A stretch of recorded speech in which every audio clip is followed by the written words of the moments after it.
to us because we know the right answer. It's about engagement. It's about proper engagement.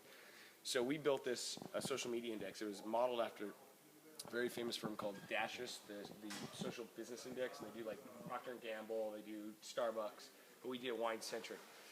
And we weighted the thing on engagement. So 70% of the algorithm is on engagement, 30% is on healthy fan growth.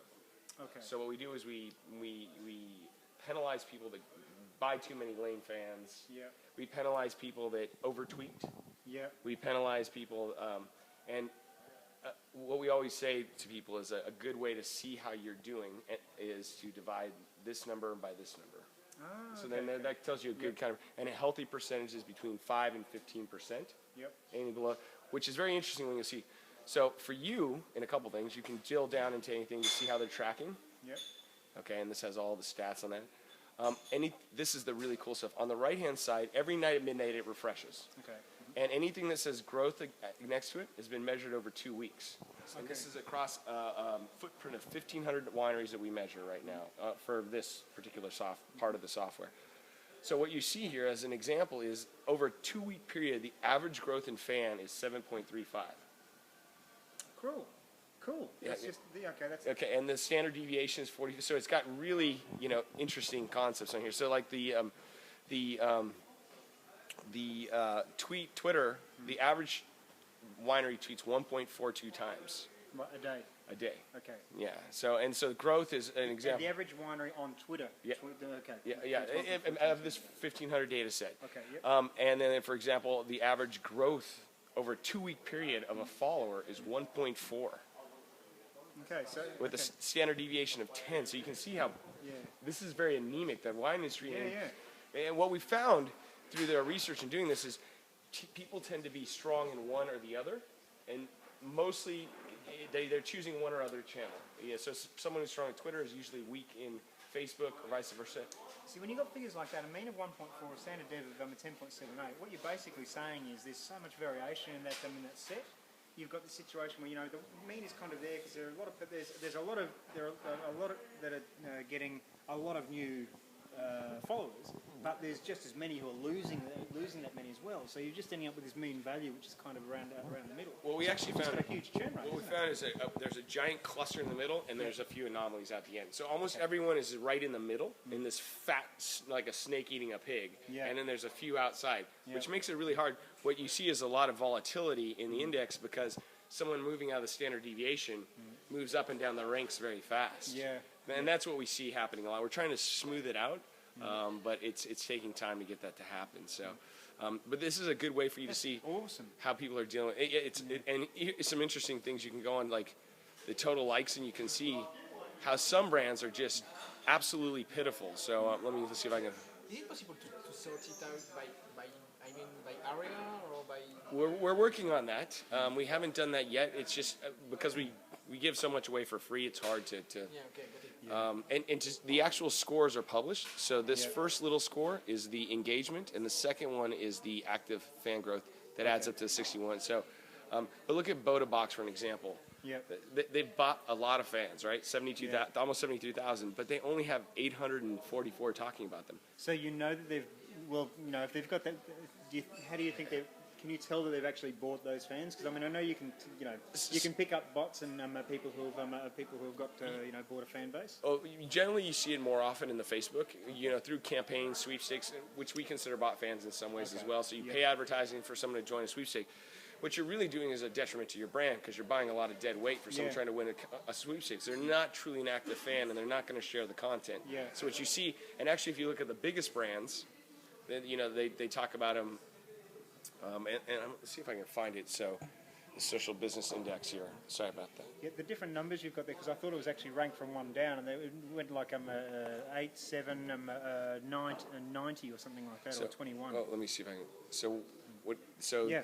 7, 22, 91. So what that's their actual ranking at. So what I did right here is I went to the likes, so you can see where people are ranking in the totals. Gotcha. And the red arrow is where they moved up and down, and then we have the fast movers. So this guy went up 336 to number 474, right?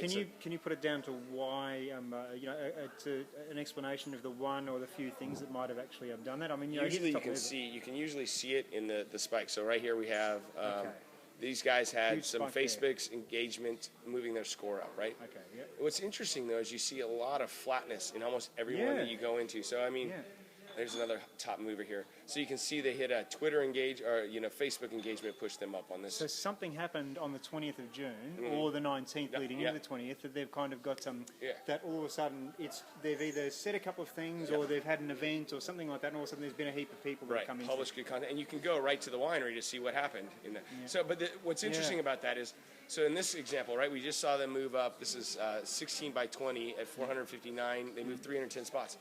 But look how crummy, they had one person talking about them. Yeah. So, I mean, we do also, it's really hard to do this because we put parameters around if you have a small base. Yep. We have to put parts of the algorithm. The algorithm is designed not to let them jump into first place and it was really hard to do to balance this out. So, but it's a really, for what you're doing, it's fascinating. And, it's got all the Twitter followers, it's got who's got the most fans in general.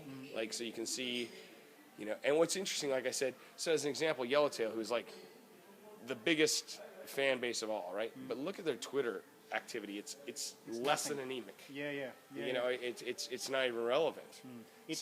But that's a classic example of old metrics in the wine or old metrics in marketing. Yeah, you've got awareness, and basically the whole idea is if you had awareness, everything else would just follow. There's this whole concept they talk about in marketing called the Jeopardy principle, and the Dirichlet laws. So. The idea is you just said to people, get big, people. When you're big, people are aware of you. The Coca-Cola idea. Yeah. And so that's exactly what Yellowtail have been able to follow. Okay, they're big, but here in the new generation of communications and marketing and the like, yes, they've got a fan base, but the fan base, they're not doing anything. It's really, so what are people saying? I mean, as you said, using your other metric before, you divide that into there, and you've got less than 2%.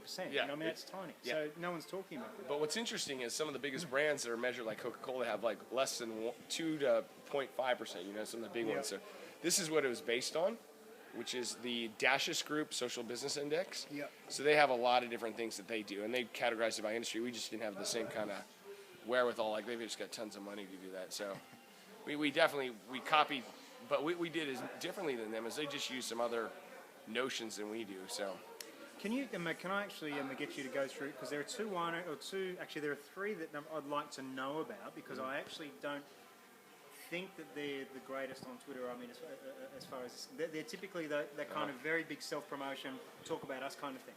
And I'd like to know, just off your metrics here, if they're actually if they still manage to do okay, or if they manage to get a better base. So one caveat about the social media index is we do not qualitatively measure what they're saying. No. But it's based on proxy metrics, because what other people are saying. Other people. We have proxy metrics, and this is only one piece that we use. And we only do this from public data. What we get from the data that we use, because we didn't want people to think that when they're signing up we're getting their data. So this is only from what we can take from the public parts of the API. And then on the back end is what I'm going to show you, which is the real cool parts of the software. But who do you want to see? The first one that comes to mind is Sandalford Wines. Sandal. Sandalford. DALFORD. I've never heard of those guys. No, they're from Western Australia. Sandalford. So that we don't have their details there. So if you go any winery that you can put here, just put the details in.